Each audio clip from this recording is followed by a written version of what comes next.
Thank you, everybody, and as I should, let me first thank the ACMRS team, ASU team, and everyone that has really inspired me over this long journey that has been academia.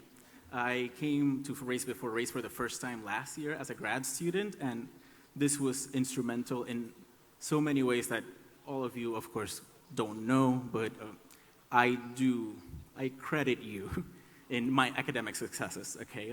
There's no career for me if I didn't have spaces like this one and the Medievalists of Color as well. Now, apologies to the showrunners, but I need to go off script for a second, and I was already a bit tight on time, but Rana's talk has inspired me so much that it was such a generous moment to hear about your grandmother and all those experiences. It was honestly beautiful that it forced me in these 15 minutes to think about my own intellectual trajectory. And while I also have stories about my grandparents, I want to think about a turning point in my intellectual journey, and it was reading Black Skins, White Masks as an undergraduate, right? And what I took away from that still, I sometimes wake up thinking about that, is that for any Black revolution to happen, it really needs to start with an affirmation of Blackness. And I think that this kind of affirmation of our different identities is what Race Before Race gives us, is what Medievalists of Color gives us as well. So I'm very thankful for that. And thinking about this in relation to my talk, right, and conversion, okay. So yeah, I want to approach this story of Otuel as a cautionary tale, right? What happens to someone who is forced into an impossible position, who is stripped of agency and basically forced to convert via miracle? And as we think about our intellectual journeys, right, about the trauma that our institutions often inflict upon us and how we rise above it, let's think about, it's a beautiful matter of what do we need to do to hold on to those identities? Yeah. Now, the Middle English Otuel romances are a group of texts that imagine crusading struggles of a Christian faction led by Charlemagne, king of the Franks from 768 to 814 of the Common Era. In the Middle English Charlemagne romances, Charles and his knights, the 12 peers, function as empire-building avatars. These texts are fantasies of empire, let's be clear about that. The stories they tell have little to do with the Franks as historical figures, but rather place these characters in invented or exaggerated conflicts for the sake of imagining a Christian empire that triumphs over Islam. Christianity's victory within these romances often depend on the conversion of enemy warriors, such as Ferumbras and Otuel. Today, I will discuss 3 Middle English translations of the Anglo-Norman Otinel, which tell the story of Otuel's conversion. The poems are Otuel a Knight, composed around the 1330s and preserved in the Auchinleck manuscript. Otuel and Roland, second half of the 15th century and preserved in the Fillingham manuscript. And Duke Roland and Sir Otuel of Spain, around 1440 and preserved in the Thornton manuscript. I'll be referring to each of these texts through their manuscripts.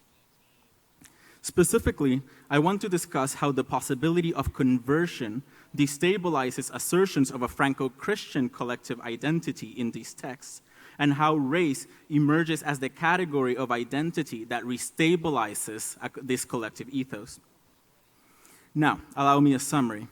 Otuel is a knight who travels from Muslim-occupied Spain to the court of Charlemagne, seeking to avenge his uncle, the giant Vernagu, whom the Carolingian champion Roland slays in the narrative prequel to the tale, Roland and Vernagu. Otuel arrives at court, insults everybody, and enters a duel with Roland. However, before a victory is declared, Otuel experiences a miraculous conversion to Christianity. He is then accepted as a peer, the highest knightly order of this community, and is engaged to Princess Belicent, Charles's daughter. He then helps the Christian army fight against his former lord, King Garci, and secures victory by defeating the Muslim champion, Clarel. As this synopsis shows, the story of Otuel is a fantasy of empire that depends on his translation from a militarized Muslim community to a Carolingian one. Despite the miraculous nature of his conversion, however, Otuel is not readily admitted by the Franks. On the contrary, By flattening the religious divide between him and the Carolingian knights, his conversion forces the Franco-Christian community to face the reality that his alterity was never absolute. His quick assimilation into Carolingian society, further accentuates the fact that, before converting, Otuel understood and boasted similar values. As we will see, it is not his differences, but rather the ways in which he resembles Carolingian knights which prompts these fictions of racial alterity. To chart a way forward, over the course of my talk, I will make the following claims. First, that conversion is the instrument that allows the Carolingian community to realize its imperial fantasy. Second, that conversion ushers a crisis of non-differentiation that destabilizes assertions of a Franco-Christian exceptionalism. Third, that in the interest of preserving a degree of difference, race emerges as a mutable category where an inalienable alterity is articulated and reinforced. Lastly, that Otuel's assimilation into Frankish society requires him to figuratively destroy and racialize all traces of his former self. The initial depiction of the Franks emphasizes the frailty of both Charlemagne and his knights. Despite its previous might, the Frankish Empire is one that appears to have declined over time. During his initial embassy, Otuel comments on the king's feebleness. In the Fillingham version, he says, "Since age has stolen upon you and your days of life are nearly over, and all your warfaring is over." He takes this further in the Auchinleck text, criticizing Charles' entire life. "Because," I quote, "you are an old king and an old knight, and you have lost all your strength, and in your youth, listen well, you were never brave in battle." End quote. The Thornton text even imagines Charles lamenting that Sir Garcia, with his strong powers, destroys my lands both far and near, and breaks and crushes my cities. All three versions stress the decline of this empire, seemingly incapable of protecting their territories on account of Charles's weak leadership. Conversion then emerges as the mechanism that allows the Franks to resist decline and realize their imperial ambition. Conversion allows them to translate, to use Diane Speed's term, a powerful enemy into an asset. In a narrative reversal, Otuel, who came to demand that the Franks surrender and convert to Islam, is the one who switches faith. As Charlemagne witnesses the duel between Roland and Otuel, he orders his people to beg to convince Otuel to renounce Islam, right? And I read, "Everyone obeyed his command and did as the king requested. They made their request to Jesus Christ, and sweet Jesus quickly heard them. A white dove came flying that everyone could see and alighted on Otuel's head through the power of God Almighty. And Otuel, that brave knight, withdrew himself immediately from Roland and stood still. He did not have the will to keep fighting." In a moment of collective effervescence, a vox populi, if you will, the Franks ask for conciliation between the two knights, which Christ grants, inspiring Otuel's miraculous transformation. His transformation affords this group the stability to pursue its imperial agenda. As Marcel Elias observes, Otuel's integration into the Carolingian faction marks an inversion of Charles' heretofore fearful portrayal to that of the awe-inspiring conqueror. Otuel's conversion, however, is not a traumatic experience. No moral rehabilitation nor Christian education are involved. In fact, Otuel's change of faith aligns with Norman Daniels' comment that in medieval sources, conversion is often the same as a talented player switching sports teams. Conversion is the vehicle by which Otuel's foreign power is transmuted into domesticated Christian power. However, in spite of it not being a traumatic experience for Otuel, his conversion ironically elicits stark responses from the Carolingian knights, which leads me to the second part of my presentation. Conversion might very well be the summa contradictio of the Charlemagne romances. While it may offer a less bloody, but certainly not less violent, solution for interreligious disputes in medieval romances, The possibility of conversion undermines assertions of a communal identity grounded on religious alterity precisely because it flattens the very contrast that allows, for instance, the Christian community to qualify itself as Christian. The opposition of self and other is necessary for any ideation of collective identity to hold. As Benedict Anderson points out, there can be no community if said community imagines itself to be coterminous with humankind.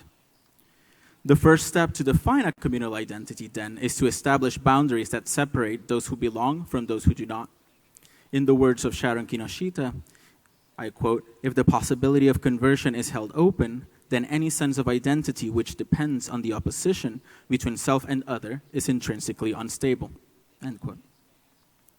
Yet, for all its unsettling of communal identities, Christian ideologies required conversion to remain a viable option. As an evangelical faith, the notion that individuals could choose a new religious identity was a central tenet of Christianity.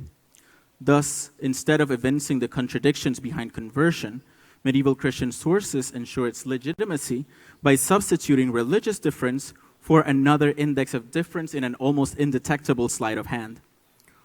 Probing how conversion destabilizes categories of identity in the Chanson de Roland, Kinoshita submits that the chanson manages this instability through the strategic deployment of gender and looks to the image of the Muslim queen as the site where, I quote, "alterity is both articulated and overcome," end quote.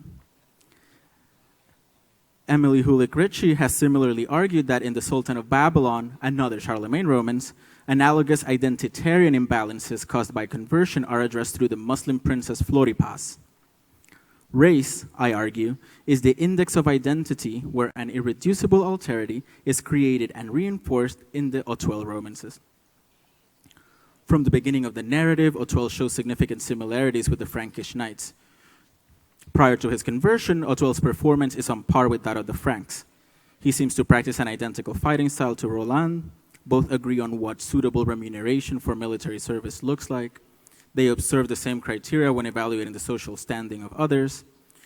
Roland himself admits Otuel as his equal, right? "I have fought with the best knight in all this world. There is none as brave out of those I have tested." Moreover, Otuel plays well the role of courtly lover. In 2 of the 3 texts, Bellicent herself happily consents to the betrothal, desiring Otuel even before he converts. So, if not for the errors of his religious and political affiliations, Otuel would have been amongst the most honored knights of the Frankish community. In the end, the one meant to represent absolute alterity was essentially no different from his Christian counterparts from the start. Ironically, the very similarities that make Otuel desirable initially make him a rival once he converts. As Shaban Culkin suggests, intercommunal differences are not the only cause for aggression. Samenesses also spark conflict. The commonalities shared by Otuel and Christian knights, as well as Otuel's seamless and untraumatic transition into Carolingian society, risk revealing the truth behind the foundation of the Franco-Christian communal identity, namely that the main difference against which this community defines itself, the non-Christian other, is an invention as fictional as the poems themselves. The Frankish resistance to accept this truth is what prompts the deployment and redeployment of racial discourse.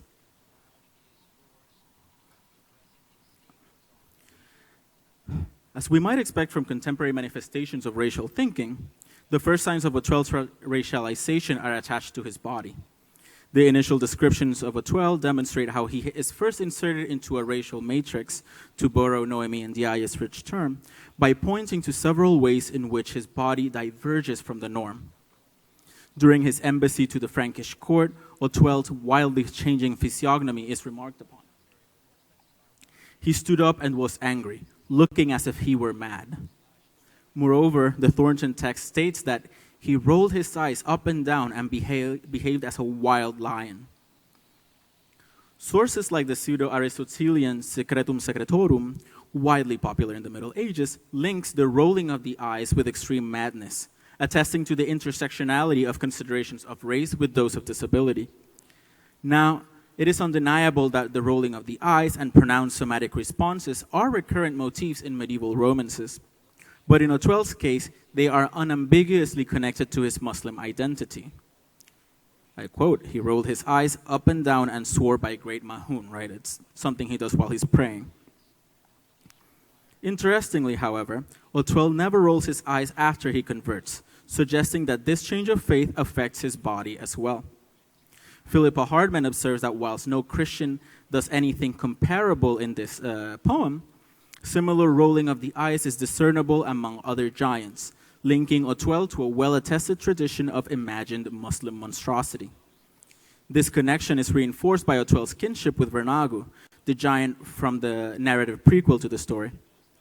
By listing these bodily traits and emphasizing his connection to giants, the narrative claims that Otuel's interiority and history, right, are legible on his body, one of the perverse assumptions of racial thinking.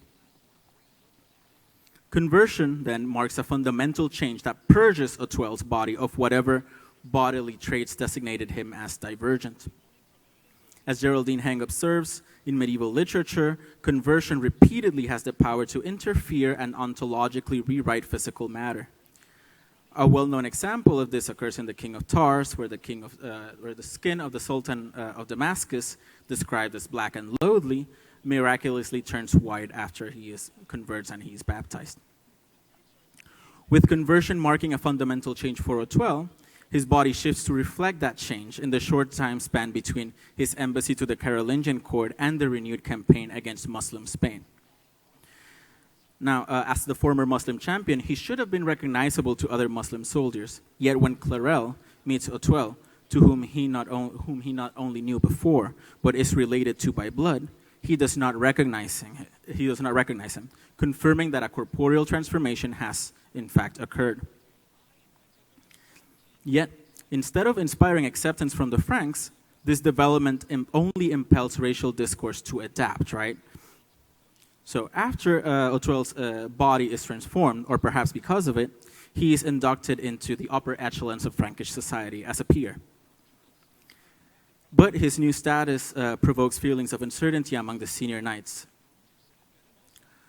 Roland, in the interest of getting him to convert, Roland had offered Otuel the hand of Princess Bellicent in marriage, as well as his and Oliver's fellowship, promises that Charles honors.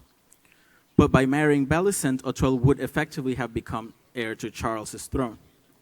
Likewise, Roland's and Oliver's fellowship catapults Otuel to the top of their chivalric brotherhood. Now, he not only has been recognized as their equal, but now he, a foreigner, stands to rule over them one day, which, of course, presents a problem. Otuel, however, does not make the mistake of thinking that he is accepted as an equal just for converting. He knows that they expect him to prove himself, so despite accepting Bellicent's hand, he refuses to marry her before proving his commitment by winning the war on behalf of the Christian faction. Sir, protect that maiden well for me. In truth, I will never marry her, nor go to bed with her before this war is brought to an end, and I have performed deeds according to your will. Charles interprets Otuel's postponement of the wedding as proof of his commitment.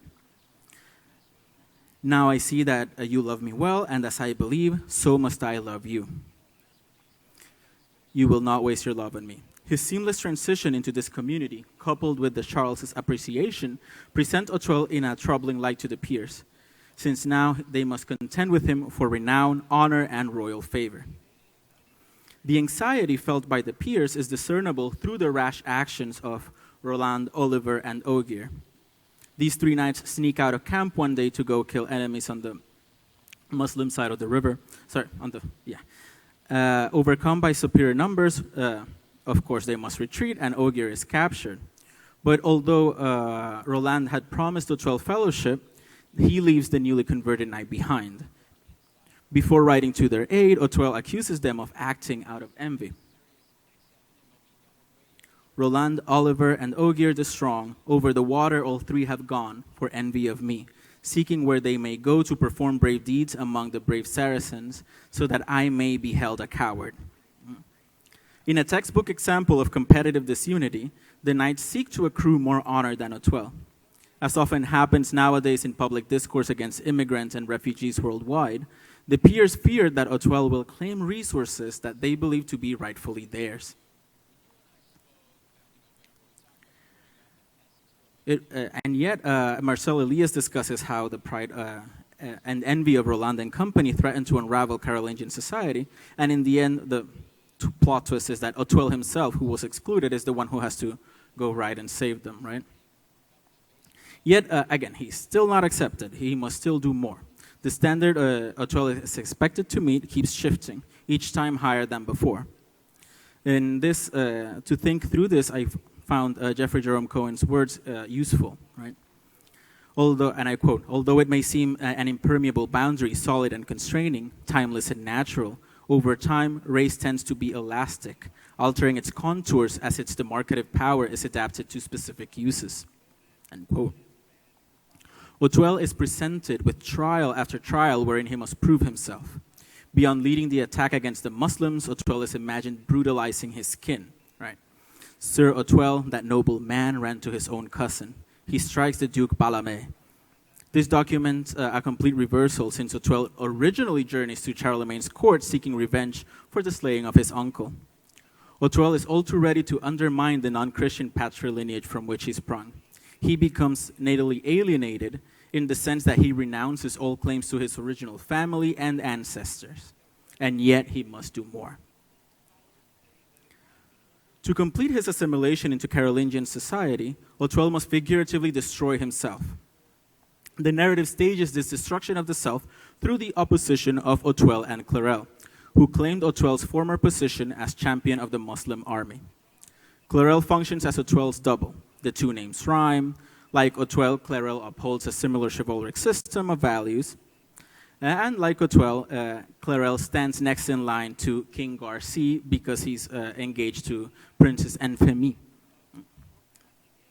And even more, like Otuel, Clarel wants to avenge Vernago, to whom he is related to by blood, which would make Otuel and Clarel family.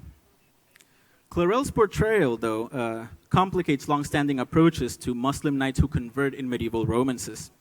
According to Dorothy Metlitsky, Clarel is the single case in Middle English Romance in which an unbaptized Muslim plays a prominent role and is treated with respect for his moral qualities. He is introduced to the story fighting simultaneously against Roland, Oliver, and Ogier. He impresses the three knights so much that they allow him to escape with his life. They don't want to end him. And later, when the tables turn and Ogier finds himself surrounded by Muslim soldiers, Clarel repays him by sparing his life.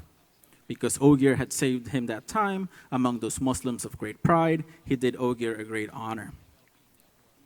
Like Otuel, Clarel shares a similar values with the Franks, and one text even comments on his handsome appearance.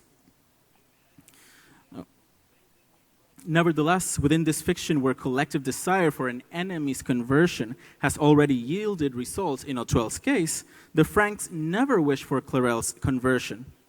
Given the deep resemblance between the two characters, the question must be asked, what makes Otuel desirable but not Clarel? I believe that desiring Clarel would require recognizing that Otuel was not an exceptional case. Adherence to chivalric and courtly codes of conduct were a defining element of these Christian knights. Like pre-Christian Otuel, Clarel hints at the existence of a larger knightly community. Accepting this would imply that chivalry and courtesy could exist beyond Christian borders. Acknowledging the existence of a non-Christian warriors who both understood and observed similar codes of behavior would have fractured the foundation upon which Western Christian exceptionalism is based in these romances. Otuel is not exceptional if there are other exceptional non-Christians. In other words, the Carolingian subjects need to limit their desire to translate foreign power into Christian power.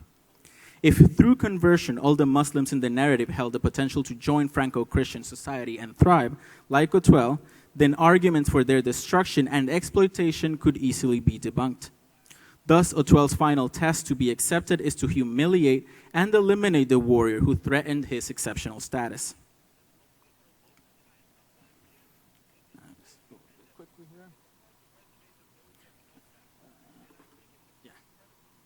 During the fight, Otuel disfigures Clarel, an act that I read as a moment of racialization. Prior to the duel, Otuel has started compiling a record of maiming Muslim bodies and making a spectacle out of them. Facing King Impader in battle, Otuel cleaved his head into the teeth so that all men could see well that he grinned like a hound. Otuel co-opts the Carolingian community's race-making strategies, branding his former allies as humans of lesser kind. This example suggests that, as a Carolingian knight, Otuel regards Impater as a lesser human, and that he uses violence to make this reduced ontological state visible. Otuel takes things to a new level when he disfigures Clarel. During their duel, Otuel cuts away part of Clarel's beard and cheek, so that his teeth were also uncovered. Otuel follows up on his blow with mockery. I quote, "Now be sure about these things. Never will Garcia the king believe in you after this, nor will Enfemy that fair thing. She will want no more of your playing and will not kiss you for love. Now, it behooves you to grin and to make yourself grimace, since your mouth sits all amiss." Otuel's insults mark a shift in the perception of Clarel. He is no longer seen as the worthy and handsome knight Roland and company met. Rather, he is an outcast. He's made an outcast of even the Muslim community. Thus, just like conversion has the power to ontologically rewrite Otuel's body, disfiguration has an inversely proportional effect on Clarel, lengthening his distance from the capital H human ideal celebrated in these romances. Worst of all, however, Clarel's response demonstrates that he accepts the implications of this act of race-making and internalizes the inferiority complex that comes with it. King Clarel said to himself, "Alas that I began this deed against that Christian knight. Even if I slay him in this contest, all the world in length and breadth will still scorn me thus. No fairer knight could be found, but now he grins like a hound." Clarel recognizes that even if he were to defeat Otuel, he would not be awarded the corresponding honor. He understands that regardless of his accomplishments, talk of him will never move beyond his maimed face. This disfigured visage marks him as inferior to both enemies and allies, and as I mentioned, worst of all, to himself. In this way, Otuel succeeds in transforming Clarel into a cautionary tale, extending to a superlative degree the distance between himself, the newly appointed hero of the Christian faction, and his double. The perceived threat to social cohesion Otuel was perceived to embody is thus reassuringly diffused. Through his actions against Clarel, Otuel erases all traces of his former identity and projects outwards the difference originally situated on his body. He becomes the exceptional former Muslim, not the rule. By accepting Otuel's overriding of his former identity, the Franco-Christian community is free to continue destroying and exploiting non-Christian bodies. By the end of the cycle, several of the defeated Muslims accept Christianity. Emperor Garcia himself converts in 2 of the versions, but they are admitted as Christians of lesser rank. Now, to conclude, in this presentation, I have mapped the dynamic interactions between fantasies of empire, conversion, and racialization in the Middle English Otuel romances. Due to its ability to domesticate foreign power, conversion functions as the empire-realizing mechanism of the Carolingian community. However, Otuel's conversion and easy assimilation into Christian society revealed that his difference was never absolute. The implications of Otuel's destabilizing similarity are crucial. If not for the error of their religious divergence, Muslim knights were practically the same as Christian knights. In the interest of preserving a degree of difference that would ensure alterity in the form of the adversary against whom the Franks defined themselves, and to internally maintain the ground for the uneven distribution of power and resources with recent converts, racial discourse is strategically mobilized in these romances. Otuel's story illustrates how race comes to overtake collective imagination. As Karen and Barbara Fields say, race is imagined, acted upon, and then reimagined, each step in the cycle feeding into the pervasive belief that gives this structure life. Race emerges as an effective category of identity in which to articulate an enduring difference that helps safeguard the hegemony of Christian doctrines and their mechanisms, such as conversion, while still ensuring the unequal distribution of power. In this way, Christian communities could assert a collective identity that continued to allow them to exploit non-Christian bodies.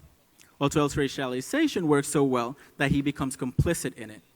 Arguments for the lesser humanity of both Otuel and Clarel are grounded then on strategically deployed essentialisms, right, aimed at protecting the interests of a Christian community that briefly sees its own contradictions and undergoes a crisis of identity. Thank you.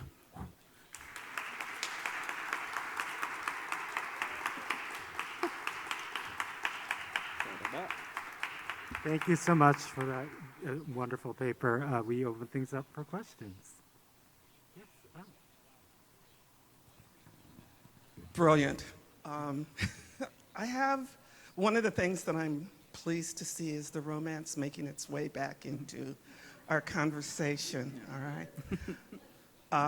It was my first addiction, continues to be my addiction, and I'll leave as an ancestor with that addiction. My question has to do with a term that shapes very much your discussion, but you don't talk about, and that's class and race. The one thing that shaped my awareness when I started 20 centuries ago was the relationship between the term race and a concept of class, especially in these early premodern and early modern romances, that the articulation wasn't, and it's bodily, but it wasn't necessarily absolutely somatic. It had to do with genealogy, it had to do with lineage, and the need to rewrite those two things in terms of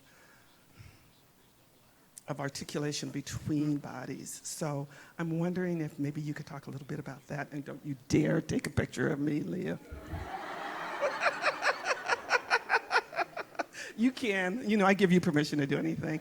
I'm just curious if that can work its way into your discussion. Thank you. As I've been thinking about this, and this is basically one chapter of my dissertation, which I've passionately neglected after defending in August.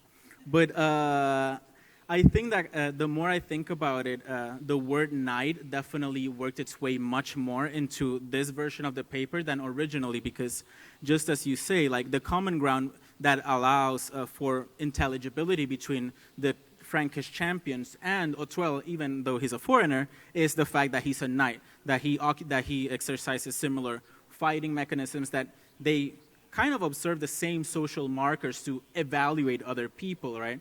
So I think that as I'm thinking about this, and I'm going to be workshopping this in the First Book Institute course, so you'll read a lot about this. It's this idea of a global community of knights, and that's exactly what the Frankish community wants to put a lid on, right? Like they don't want they don't want this kind of like knightly ethos to be a phenomenon that can occur beyond Christian borders, right? So yeah, so I think that that conversation of knights is definitely the direction that this is going, right? So yeah, thank you very much, though.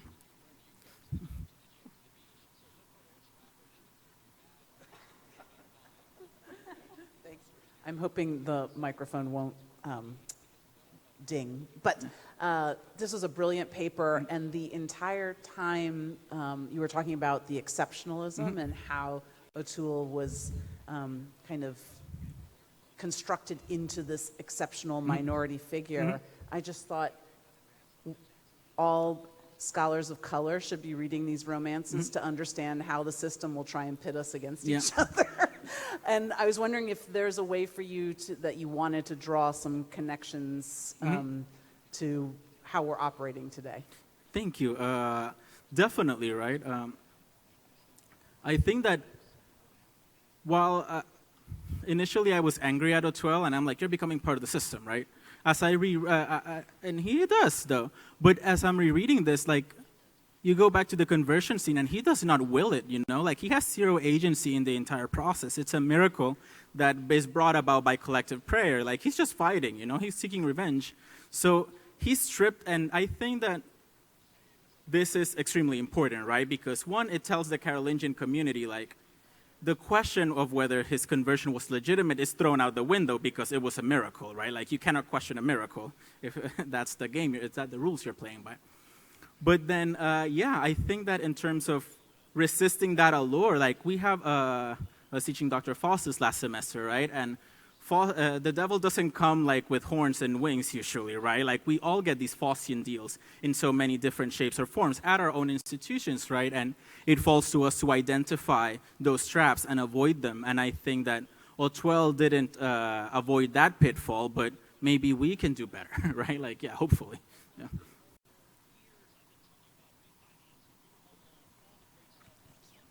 Thank you so much. That was such a super interesting paper. And I was really struck by your observation in the beginning that to some extent, Otuel's conversion is prepared for by Charles's aged body. So whether it's his, weakened body that's mapped onto a declining empire or a declining empire that's mapped onto his aged body. And so I was wondering if you found, further instances, of anxiety, about intergenerational strife or generational turnover that's intersecting, with these anxieties over race and disability in these texts that you're looking at. Yeah, I think that there's another romance that often gets lumped with these, the Siege of Milan.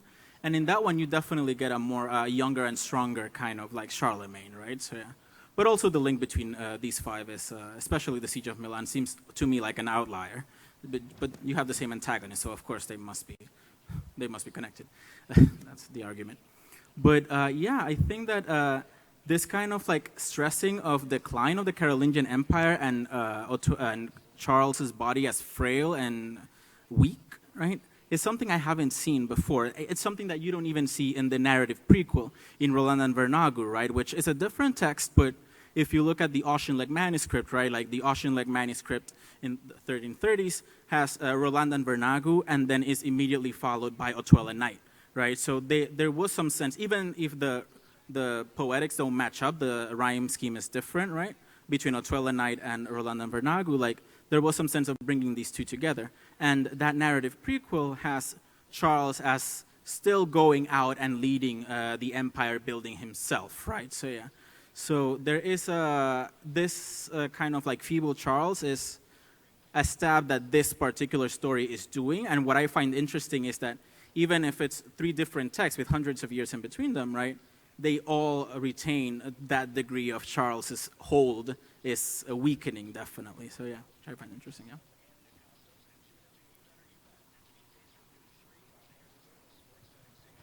Jonathan, thank you. That was just a completely thrilling paper. And as you were talking, I was thinking of the work of a British scholar called Alan Bray, who did a sort of a whole lot of work on sworn brotherhood among crusading Christian knights in the Holy Land.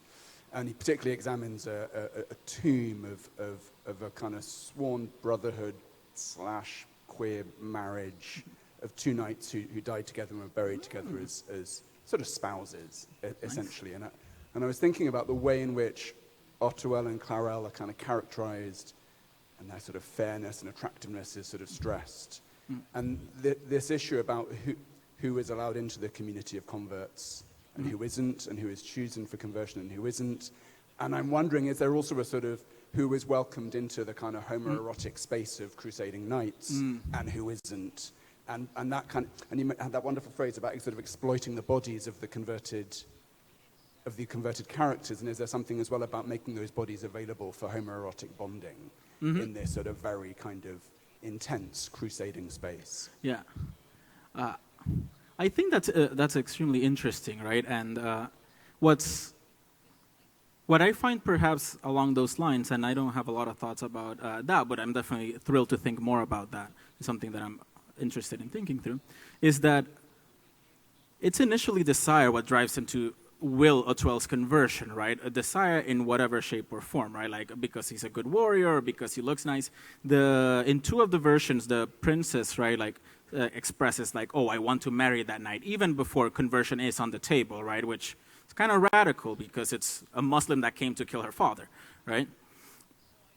But then as soon as it happens, as soon as they obtain that object of desire, if we want to use that language, then it's negatively charged. Then it's someone they have to compete with over limited resources, right? And in this society, the slaying of Muslims kind of becomes currency that you can cash in for position and resources as well, right? So it's this kind of competitive disunity that really drives the rest of the Romans forward after Otuel converts in the first 100 lines. So yeah, I think that's interesting. But I'll definitely think about that homoerotic side of things because it's definitely something I think there's a lot to follow up on. Yeah, thank you.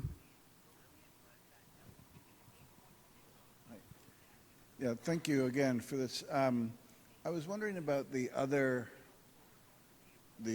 side of the Carolingian wars of conversion, the Saxons. And is there any analog to this type of thing, or is it Islam that is racialized much more so than, like, I can't think of the Saxons being particularly racialized. They're pagans, and they're forced to convert in the Saxon Wars, but I don't think of them as receiving that same kind of racialized attention. Let me, I don't want to lie to you, so let me go back to the text. And then, yeah.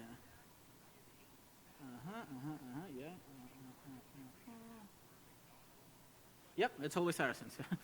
It's always Muslims in these, right? But your question brings another interesting question, right? And why are English poets in the 14th and 15th century, right, praising a Frankish king, right smack in the middle of the 100 Years' War, right? And the kind of, and of course the 100 Years' War.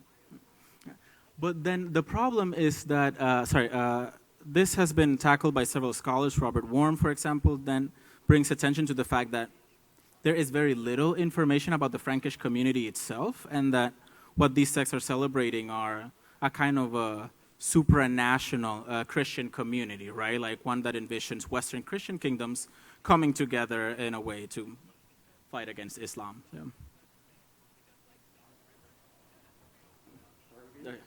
We're up to time, but I hope we can continue these wonderful conversations. Thank you so much, Jonathan, for this presentation.